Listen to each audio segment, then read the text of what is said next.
I made this point in my comments. These looters act as if there are no consequences to their behavior. And they based that on what happened previously, that we made a lot of arrests during May and June. And not many of those cases were prosecuted to the fullest extent. And I think that's my point and the mayor's point. We have to have consequences for the arrests that Chicago police officers make through great threat to their own safety. They're being shot at to make these arrests. And these looters, these thieves, these criminals are emboldened by no consequences in the criminal system. They get released. Many charges get dropped. And so they feel emboldened to do it more. That is not a consequence of the officers not making the arrest. The officers are making the arrest. The consequences are once prosecution and sentencing comes up, there's no consequence. So we would argue that let's have the criminal justice system here deliver a strong message to these criminals that there will be consequences for your behavior. It almost sounds as though you're saying this is the reason we haven't is because the courts and the prosecutors were not doing their job, that they were going too easy on the looters from the last time around. Don't take it from me. Just go by what's been done. I'm just asking I don't want to do you, your job for you, but just go by what's been done. There were no consequences for the people arrested. The seeds for the shameful destruction we saw last night were sown in the 5700 block of South Racine Avenue. On Sunday afternoon, officers responded to a call of a man with a gun. A suspect was spotted, and officers attempted to interview the individual, who quickly fled. As this person was running away, a gun held by this person was pointed at our police officers, who gave chase, and this person fired shots at our officers.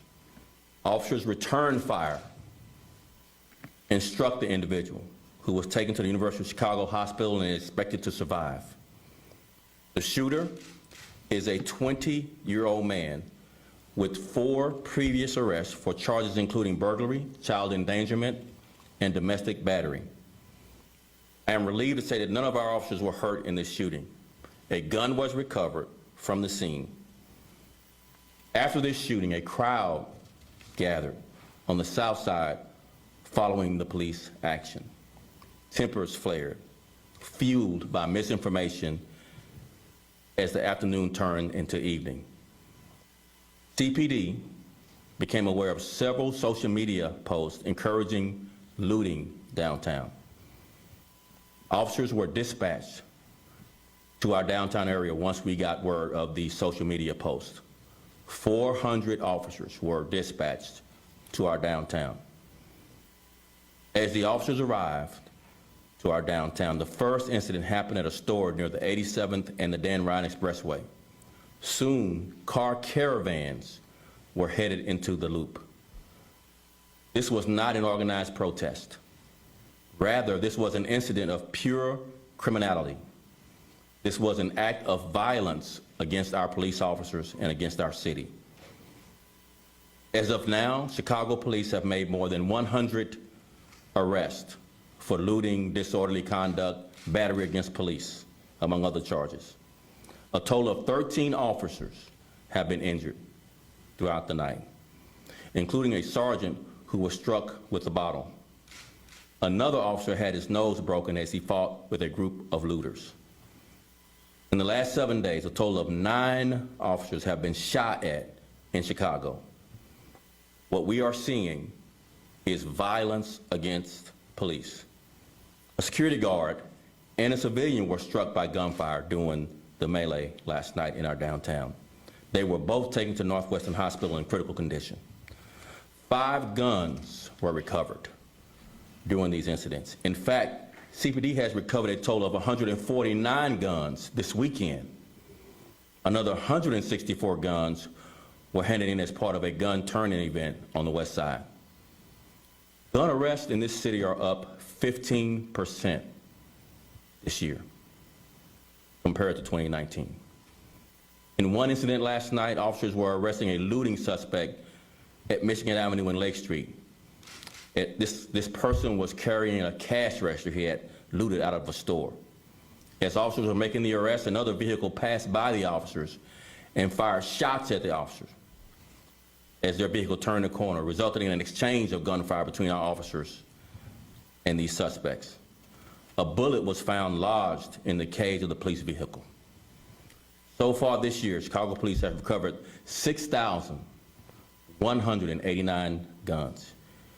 Each of these guns recoveries, as you can imagine, has the potential to turn into a deadly force encounter with police.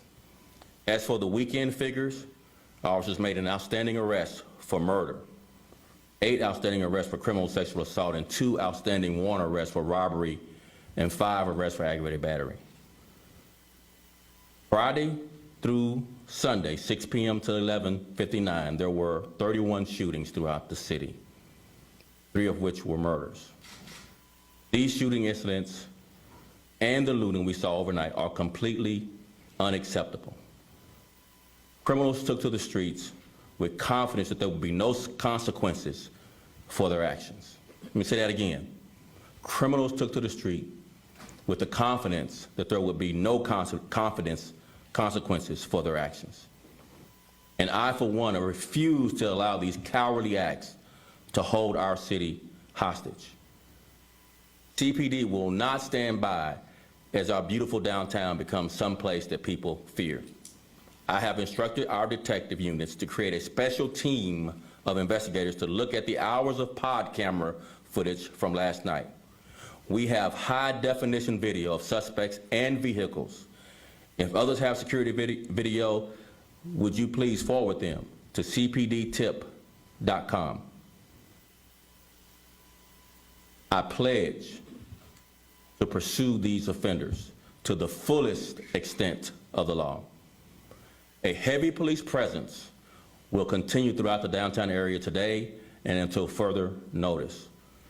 Officers will return to working 12-hour shifts, and all days off have been canceled until further notice. We are also working with other city agencies, including Streets and Sanitations, the CTA, the Department of Transportation, and the State Police, and other agencies, in a multi-layered plan which will be based on lessons we've learned from earlier this summer.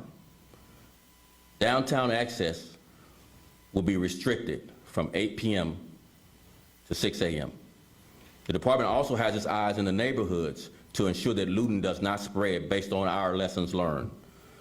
Officers will be deployed in a large measure to our neighborhoods to protect the neighborhoods. This is a beautiful city, and Chicago police officers will not allow this selfish criminal act to destroy what generations of hard work have built.